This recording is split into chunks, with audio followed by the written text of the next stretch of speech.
নমস্কার।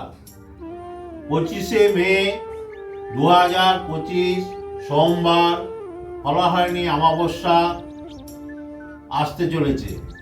এই অমাবস্যায় যাদের অশুভ দোষ আছে, যাদের নানা রকম অফিস আদালত, নানা রকম পাড়ার লোক, বাইরের লোক, বাড়ির লোক নানা রকম আপনাকে নিয়ে সমস্যায় ফেলছে বা আপনি অসম্মানিত হচ্ছেন, নানা রকম বাস্তুদোষ, নানা রকম সমস্যায় ভুগছেন, তাহলে এই অমাবস্যা কালী পুজোয়, ফলাহারিণী অমাবস্যায় কালী পুজোয় নিজেরা মনস্কামনা করে মায়ের কাছে একটি ফল অর্পণ করুন এবং যে মন্দিরে আপনারা যান সেই মন্দিরেই যে মায়ের কাছে অর্পণ করবেন ফল, এবং যদি কোনো মন্দিরে আহুতি দেওয়ার সুযোগ পান সেই মন্দিরে আহুতি ফল দিবেন।